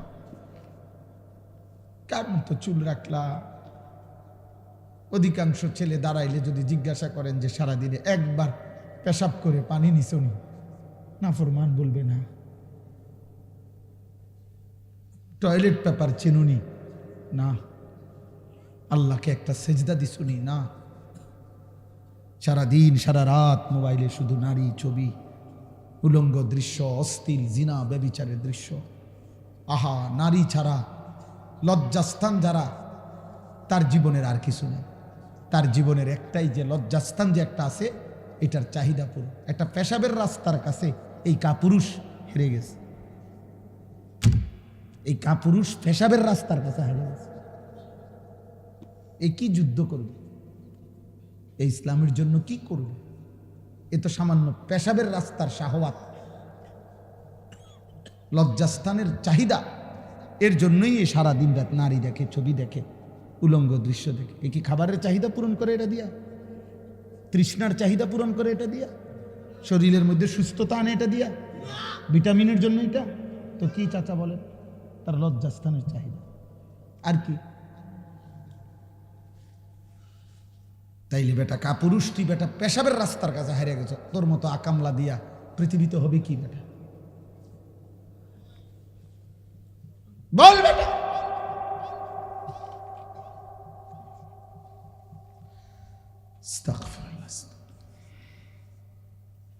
এজন্য ভাবো, আমি বলতে চাইছি এটা, আমি জনপ্রিয়তা বুঝি না, ছোট বড় মাহফিল বুঝি না, অনেক লোক হয়েছে না কম হয়েছে এটা আমার কিচ্ছু আসে যায় না। আমি সবসময় এক তালেই বলতে চেষ্টা করি। বেশি বা কম দ্বারা প্রভাবিত হওয়া এটা কোনো প্রয়োজনীয় কিছু না। নবী সাল্লাল্লাহু আলাইহি ওয়াসাল্লাম বলছেন, ফাওয়াল্লাহি লা আন ইয়াহদিয়াল্লাহু বিকা রাজুলান ওয়াহিদান খায়রুন লাকা মিন হুমুরিন নাআম। নবীজি বলছেন, আল্লাহর কসম, তোমার দ্বারা একজন ব্যক্তি আল্লাহর পথ পাওয়া গোটা আরবের সমস্ত দামি ওট তোমাকে হাদিয়া দেওয়ার চাইতে উত্তম। কয়জন? এক যুবক আল্লাহ চিনবে, এক যুবক মালিককে সেজদা দিবে, আমার 30 বছর সার্থক। এক যুবক যদি বলে, আল্লাহ আমি আপনাকে আর নারাজ করব না, আমি আপনাকে সেজদা দেব, এক ফোঁটা চোখের পানি যদি কোনো যুবকের পড়ে, আমার 21 বছর সার্থক। আমি তো ভোটে দাঁড়াইছি না যে আমার এত মানুষের সমর্থন দরকার। আমি ভোটে তো দাঁড়াই কোনো প্রার্থী না, আমার কোনো মার্কা নাই, আমি কোনো মার্কার প্রচারণাও করি না। তাইলে আমি জনসমর্থন দিয়ে করব কি? আমি জনপ্রিয়তা দিয়ে করব কি বাবা? চলেন আর অল্প একটু সময় কোরআনুল কারীমের যে কয়েকটা আয়াত আমি পড়ছি সংক্ষিপ্ত তর্জমা শুনেন, আল্লাহ বরকত দেবে ইনশাআল্লাহ। নওজোয়ান ভাই, তোমাদের কাছে অনুরোধ ভাই, কিশোর ছেলেরা, যুবক, এত বিপুল পরিমাণ তোমরা চারিদিকে তাকায় দেখো, তোমাদের সমবয়সী বেশি, তোমরা সর্বোচ্চ 20-30 কিলোমিটার জায়গার থেকে আসছো। তোমরা সারা বাংলাদেশের ছেলে না এখানে, তোমরা সর্বোচ্চ এই এলাকার আশেপাশের 20-30 কিলোমিটার জায়গার ছেলে। তাহলে মাত্র 20-30 কিলোমিটার জায়গার থেকে যদি এখানে 2000 ছেলে হয়, ধরেন কথার কথা, আর সেখান থেকে যদি 1800 ছেলেই বেনামাজি হয়, তো ইসলামের কি হালাত, আমার দেশের কি হালাত হিসাব করেন মিয়া। 2-3টা স্লোগান হই না লাফাইলে হইতো না, বুঝেন না হিসাবটা? আমি হিসাব মিলাম, এরা সারা বাংলাদেশ থেকে আসছে, এনে কি পার্বত্য চট্টগ্রাম থেকে আসছে? তাহলে এরা এই সীমাবদ্ধ একটি এলাকার 30 কিলোমিটারের ছেলে মনে করেন, তো এই 30 কিলোমিটারের ছেলে যদি 2000 হয়, আচ্ছা তোমরা 30 বছরের নিচে যাদের বয়স, তোমরা হাত তোলো তো, তোলো তোলো, এই দেখেন মাশাআল্লাহ, দেখছেন বুড়া মানুষ কো? আমার চাচা সারা আর বুড়া মানুষ দেখি না। মাশাআল্লাহ, হাত নামাও, হাত নামাও।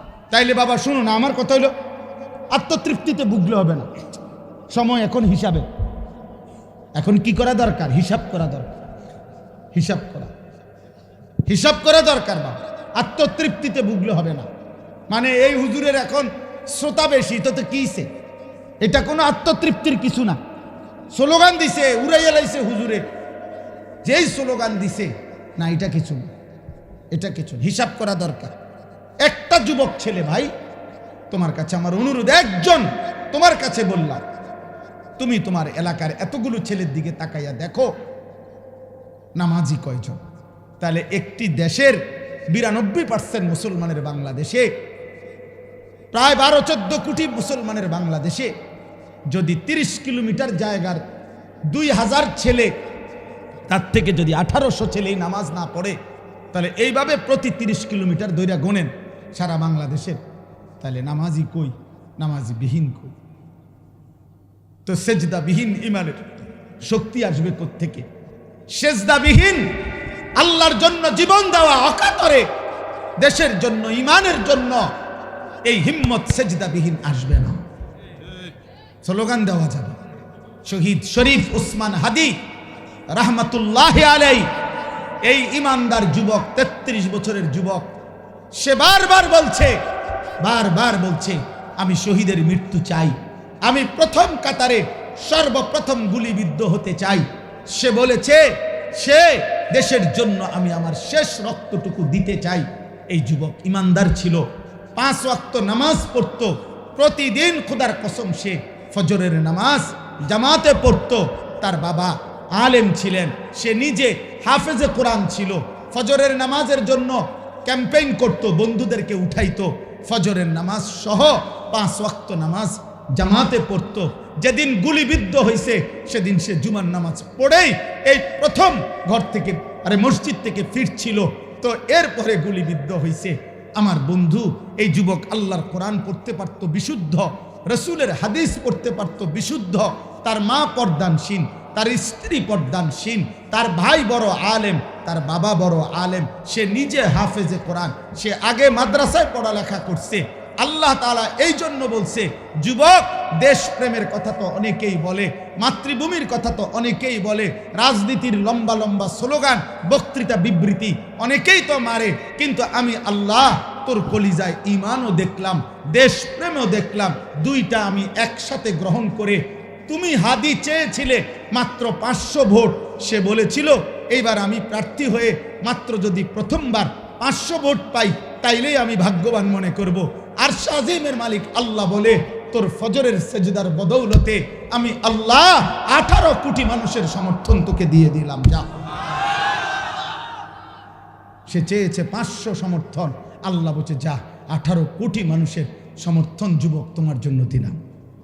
কত হাফেজ, কত আলেম, কত মুফতি, কত মুহাদ্দিস, কত ফকিহ, কত পীর, কত বুজুর্গ, কত আউলিয়া, কত হাফেজে কোরআন, তালেবে ইলম, 90 বছরের বুড়া, 4 বছরের বাচ্চা, সবাই এই ইমানদার যুবকের জন্য অঝরে চোখের পানি ফেলে কাঁদছে কিনা বলো ভাই? আজকে আমি তার কবর জিয়ারত করছি, আজ আমি তার কবর জিয়ারত করে আসছি 11টা, 11:30টার দিকে। আপনার তখন আরেকটু পরে, আপনার তখনও দেখছি অজস্র মানুষ তার কবর জিয়ারত করতেছে। যেই দাঁড়ায় রয়েছে আমি তাকায় দেখলাম সব কাঁদতেছে, সব কাঁদতেছে, সবাই কাঁদতেছে। আমার ভাই, তার তো ব্যাপক কোনো দীর্ঘদিনের রাজনীতি করে নাই, কোনো টাকা পয়সা খরচ করে নাই, কিন্তু তার মধ্যে ইখলাস ছিল, ইমানের মধ্যেও বিশুদ্ধতা ছিল। দেশপ্রেম বলতে যা বলছে, স্বাধীনতা, সার্বভৌমত্ব, আজাদির কথা, মাতৃভূমির স্বাধীনতার কথা, নিরাপত্তার কথা, সে ভারতীয় আধিপত্যবাদের বিরুদ্ধে সে একাই বলেছে। যদি কেউ না বলে আমার প্রতি ইঞ্চি জমিন আমার সীমান্তের হেফাজতে, আমি হাদি একাই বলে যাব। সে প্রমাণ করেছে আমি হাদি একাই বাংলাদেশ। হ্যাঁ, কেউ না থাকুক আমার, আমি বলেই যাব, আমি বলেই যাব। এই জন্য আল্লাহ তাআলা এত কোটি মানুষের চোখের পানি তার জন্য ঝরাইছে যুবক। এই জন্য যুবক ভাই, তোদেরকে বলি, মরিলে এমন মরা ময়ূর, বাঁচলে এমন বাঁচা বাইচ। যে মরণে চোখের পানি ঝরে, যে মরণে হাফেজ কাঁদে, আলেম কাঁদে, যে মরণে ইমাম কাঁদে, মুয়াজ্জিন কাঁদে, যে মরণে মুফতি কাঁদে, পীর কাঁদে, বুজুর্গ কাঁদে, সবাই কাঁদে, এমন মরাই মরু। নারী দেখতে দেখতে মরো না, ছবি দেখতে দেখতে মরো না আব্বা, উলঙ্গ নাচ দেখতে দেখতে মরো না। সেজদাবিহীন আল্লাহর নাফরমানি করে করে যদি মরে যাও আব্বা, তওবা না করো, আল্লাহ যদি মাফ না করে, খোদার কসম আখেরাত তো মিলবেই না। দুনিয়া, এই নাফরমান সন্তান মনে রাখিস আব্বা, দুনিয়া কোন জানোয়ারও তোকে স্মরণ করবে না। মানুষ তো দূরে থাক, নাফরমানকে পৃথিবী মনে রাখে না, পাপীকে পৃথিবী শ্রদ্ধা করে না, দুনিয়া নাফরমানকে সম্মান করে না। দুনিয়া ভোগ করা যায়, দুনিয়া ফেরাউনও ভোগ করছে, কিন্তু আজকে কোনো মানুষ পৃথিবীতে ফেরাউন এই নাম কোনো কুত্তার নামও রাখে না, নমরুদ এই নাম কোনো মানুষ কুত্তার নামও রাখে না, আবু জাহেল এই নাম কোনো মানুষ, আমার নবীর এই দুশ্মনের নাম কোনো কুত্তার নামও কেউ রাখে না। আবু লাহাব আমার নবীর এই দুশ্মনের নাম পৃথিবীর মানুষ কোনো কুত্তার নামও রাখে না। নাফরমানের নাম থাকে না। এ বাতে খাইতে পারবা, এ বেডি সাইবারি, হ্যাঁ চা, অসুবিধা কি? দেখো নর্তকী, দেখো জিনাবে বিচারের দৃশ্য দেখো, নিজের হাত নিজের লজ্জাস্থানে নাপাক ব্যবহার করে নাপাক করো, বীর্যপাত হচ্ছে, অস্থিরতা করছো, নিজের শরীর নাপাক। হ্যাঁ, একদিন দেখবা আর ঘুম ভাঙ্গে না, একদিন দেখবা চোখ বন্ধ হয়ে গেছে, এই চোখ আর খুলবে না, আর খুলবে না, আর খুলবে না। সেদিন বুঝবা স্বার্থপর এই দুনিয়া কাউকে মনে রাখে না, কাউকে না, কাউকে না, কাউকে মনে রাখে না।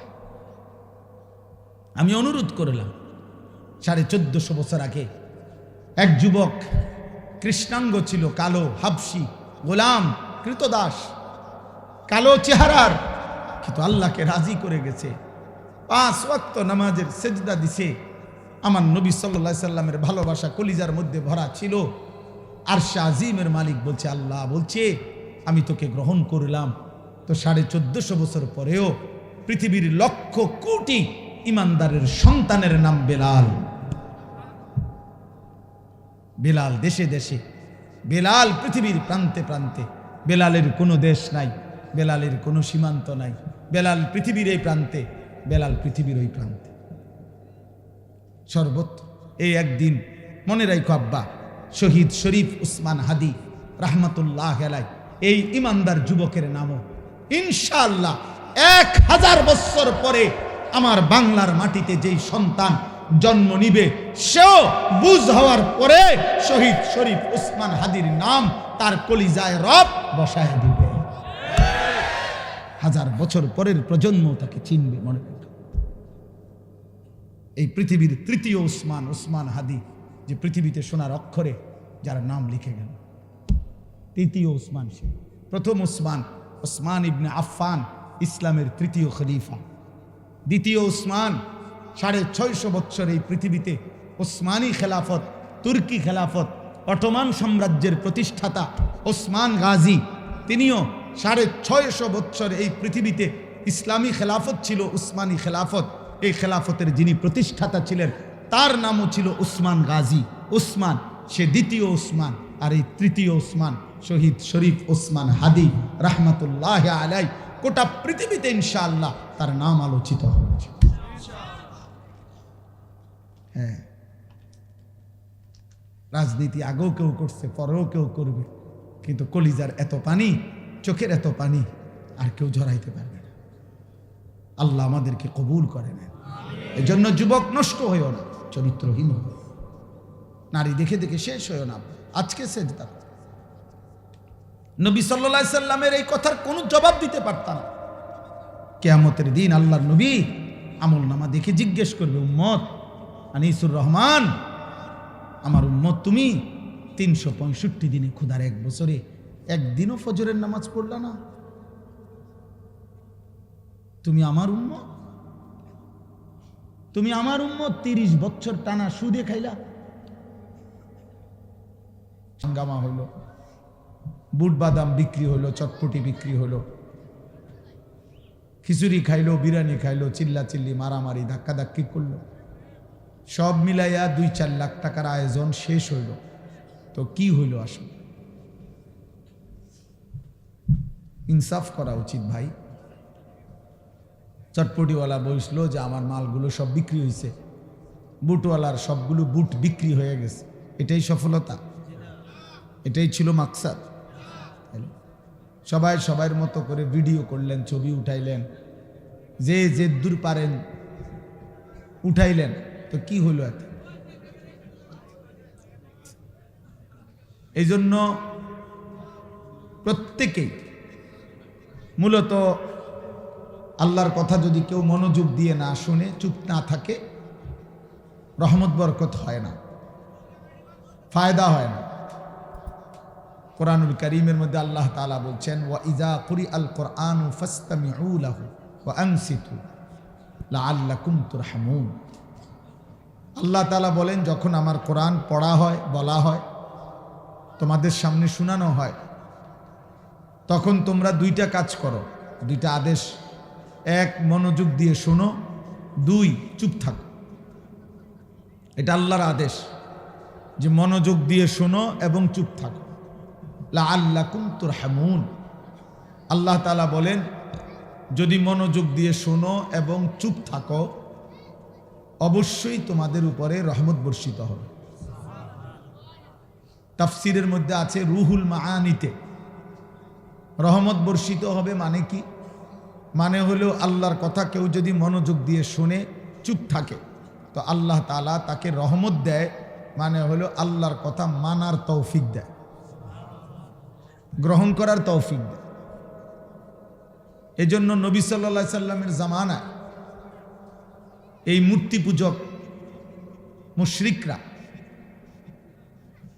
তারা পর্যন্ত নবী সাল্লাল্লাহু আলাইহি সাল্লামের কোরআন তেলাওয়াত যারাই মনোযোগ দিয়ে শুনছে, ধীরে ধীরে আল্লাহ তাআলা তাদের হৃদয়ে পরিবর্তন করে দিছে, ফলে কালেমাওয়ালা হয়ে গেছে। কোরআনুল কারীমের মধ্যে আশ্চর্য এই প্রভাব, এটা দিল বদলায়, হৃদয়ের মধ্যে পরিবর্তন আনে, কলিজা নড়ে, দিল নড়ে। আল্লাহ তাআলা কোরআনুল কারীমের মধ্যে বলছেন, কোরআনুল কারীমের বৈশিষ্ট্য বলছেন, তাকশাইরু মিনহু জুলুদুল্লাযীনা ইয়াখশাউনা রাব্বাহুম।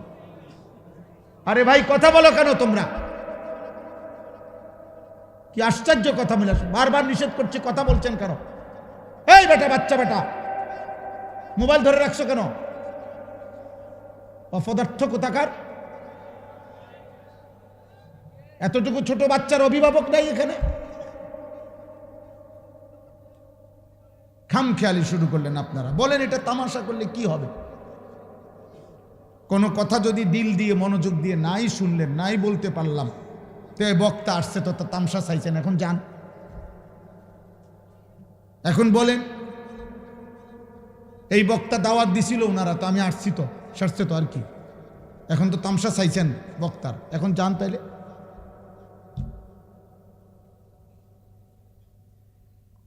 আল্লাহর কথা শোনা দরকার ভাই। এই সবাই মিলে আমরা এক ধরনের প্রদর্শনমুখী হয়ে গেছে। সবাই ভাবি যে কারে আনলে লোক হইব। হ্যাঁ, তো লোক হয়েছে, তো এখন তো কি হয়েছে? এখন আমার কবর রাজাব মাপ, আপনাদের কবর রাজাব মাপ, মাহফিলওয়ালাদের কবর রাজাব মাপ, তো এখন কি করবেন এটা দিয়া? কোন বক্তার জনপ্রিয়তা দিয়ে আপনি কি করবেন? আমারে মনে করেন 1 কোটি মানুষ চিনে, তো আপনার কি? আমারে না চিনে তো আপনার কি? কথা বলেন। আমার কি? আমার নিজের ফায়দা কি?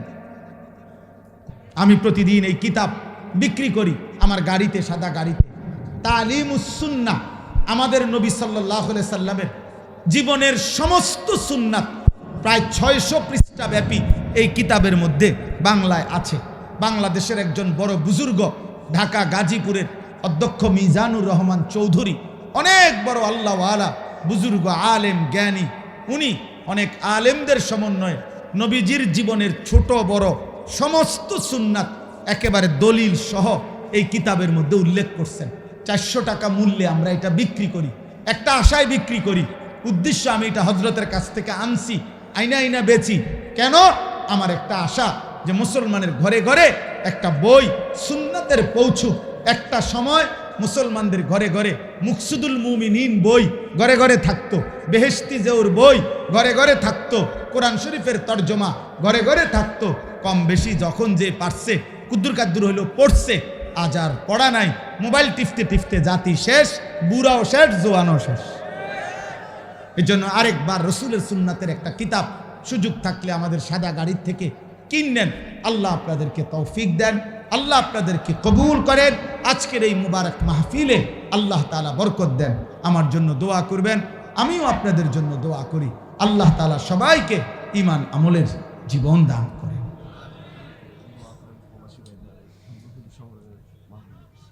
আলহামদুলিল্লাহি রাব্বিল আলামিন।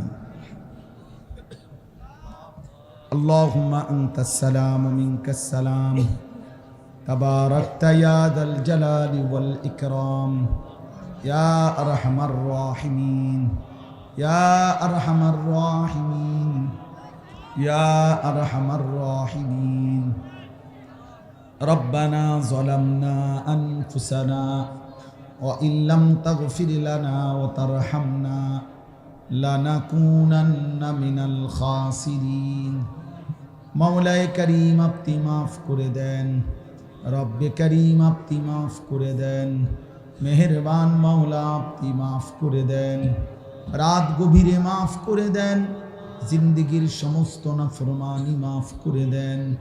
আগামী জীবন আপনি সুন্দর করে দেন, ঈমান আমল দান করেন, ইজ্জত আফিয়ত দান করেন, তাকওয়া তাহারত দান করেন, হিম্মত ইস্তেকামত দান করেন। সেজদাওয়ালা কপাল বানিয়ে দেন, কাঁদনেওয়ালা চোখ বানিয়ে দেন, জিকিরওয়ালা জবান বানিয়ে দেন, মোহাব্বতওয়ালা দিল বানিয়ে দেন, সুন্নাতওয়ালা জীবন বানিয়ে দেন।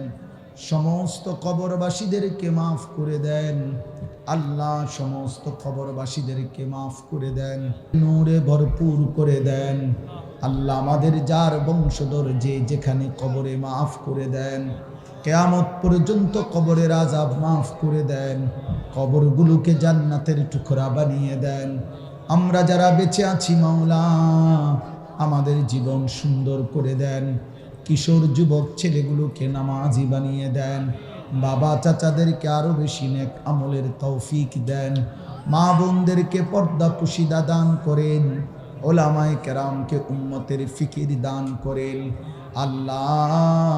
অসুস্থ বিমারি যারা শিফা করে দেন, কামাই রুজিতে হালাল বরকত দান করেন।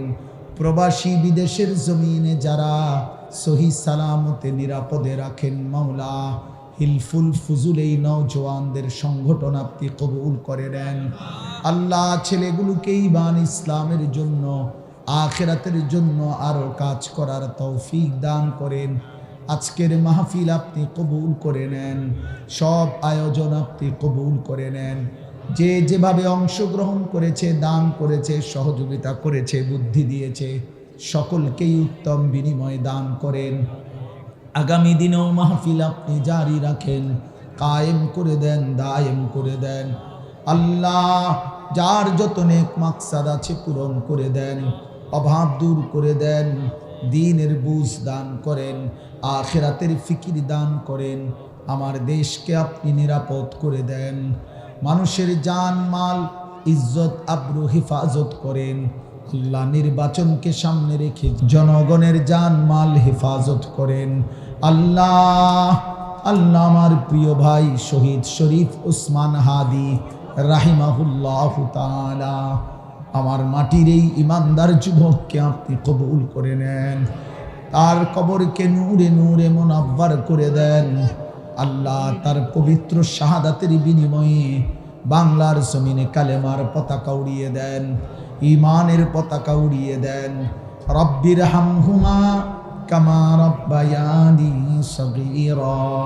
রব্বানা হাব লানা মিন আজওয়াজিনা ওয়া যুররিয়াতিনা কুররাতা আ'য়ুন ওয়াজআলনা লিল মুত্তাকিনা ইমামা। সুবহানা রাব্বিকা রাব্বিল ইজ্জাতি আম্মা ইয়াসিফুন ওয়া সালামুন